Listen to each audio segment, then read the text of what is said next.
Hello बंधु बान्धवीসকল আমি আজি গৈ আছোঁ পদ্মাথান দেৱালয়লৈ। এই দেৱালয়খন আছে দৰং জিলাত।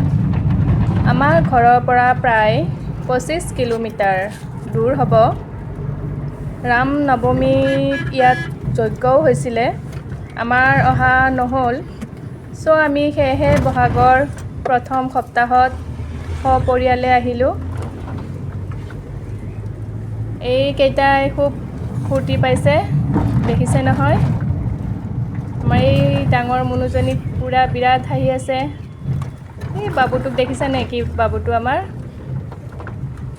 সি একদম পূৰা ভাল পাইছে। আৰু এইফালে আমি গৈ পোৱা নাই বাৰু, আপোনালোকক দেখুৱাই আছোঁ। এইয়া আমাৰ বাবুই কি ধুনীয়াকৈ আছে।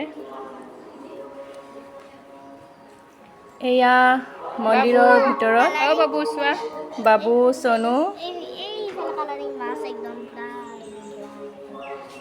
দেখুৱাই আছে কিবা বায়েকক।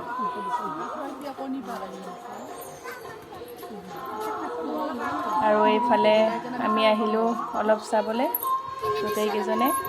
দেখিছেনে কি ভাল লাগিছে পৰিৱেশটো? আৰু আপোনালোকেও আহিবচোন ইয়ালৈ। এয়া মন্দিৰৰ ভিতৰত আমি গোটেইকেইজনে আছোঁ। পুৰোহিতজনে ধুনীয়াকৈ আমাক প্ৰসাদ দিলে।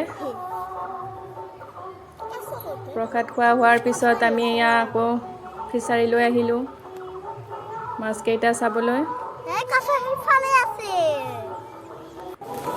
আপোনালোকৰ যদি ভাল লাগিছে লাইক কমেণ্ট কৰিবলৈ নাপাহৰিব। আৰু আপোনালোকেও আহিব। এই পাৰকেইটাক দেখিছেনে? বাবুই কিন্তু বুট দি আছিলে দেই, বহুত ফূৰ্তি পাইছে।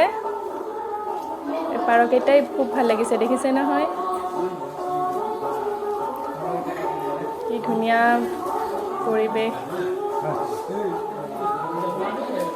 মন্দিৰৰ চৌহদটো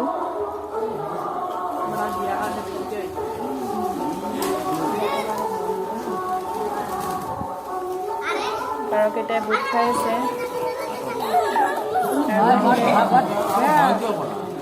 আমি কিন্তু বিৰাট ভাল লাগিল দেই গৈ পেলাই। যাম বুলি আমাৰ যোৱা হোৱাই নাছিলে, বহুদিনৰ পৰা আশা আছিলে। সেয়েহে গৈ মনত বহুত ভাল লাগিলে মনটো। আপোনালোকেও আহিবচোন। এতিয়ালৈ আহিছোঁ, নেক্সট ভিডিঅ'ত লগ পাম।